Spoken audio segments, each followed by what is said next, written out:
PM Modi ने राष्ट्रीय शिक्षा नीति 2020 के महत्व पर केंद्रीय मंत्री धर्मेंद्र प्रधान को एक लेख को साझा किया।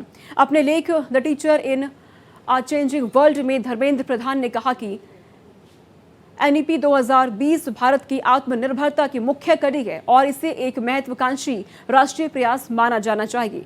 उन्होंने कहा कि नीति में शिक्षकों को सुधारक बताया गया है जो आने वाली पीढ़ियों को जिम्मेदार, कुशल और संतुलित नागरिक बनाएंगे। धर्मेंद्र प्रधान ने लिखा, माता पिता जन्म देते हैं, गुरु जीवन देते हैं। ये जीवन दाता उस भव्य इमारत की आत्मा है। स्कूल की इमारत सरकार बना सकती है, लेकिन उसमें प्राण फूंकने का काम शिक्षक करते हैं। देश हर साल जब 5 सितंबर को महान दार्शनिक और भारत के पूर्व राष्ट्रपति सर्वपल्ली राधाकृष्णन की जयंती के मौके पर शिक्षक दिवस मनाता है तो हमें उनके ये शब्द याद आते हैं। शिक्षकों को देश का सर्वश्रेष्ठ मस्तिष्क होना चाहिए। ये विचार आज भी प्रासंगिक है। हमारा मानना है कि शिक्षा राष्ट्र की प्रगति का आधार है और शिक्षकों का समर्पण और योगदान इस दृष्टिकोण को साकार करता है। भारतीय समाज में शिक्षकों का सदैव उच्च सम्मान रखा है। प्राचीन गुरुकुलों से लेकर आधुनिक कक्षाओं तक में वे मार्गदर्शक रहे हैं। हमारी संस्कृति हमें सिखाती है आचार्य देवो भव, यानी शिक्षक ईश्वर के समान है।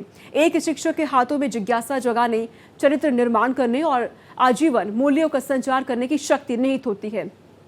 हाल ही में लाल किले की प्राचीर से राष्ट्र को संबोधित करते हुए प्रधानमंत्री ने 2047 तक एक समृद्ध भारत के निर्माण के लिए स्वदेशी और आत्मनिर्भरता का आह्वान किया था।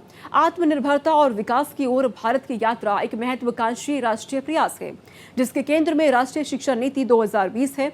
एनईपी शिक्षकों को परिवर्तक के रूप में नामित करती है, जो भावी पीढ़ियों को जिम्मेदार, कुशल और सर्वांगीण नागरिकों के रूप में गढ़ेंगे।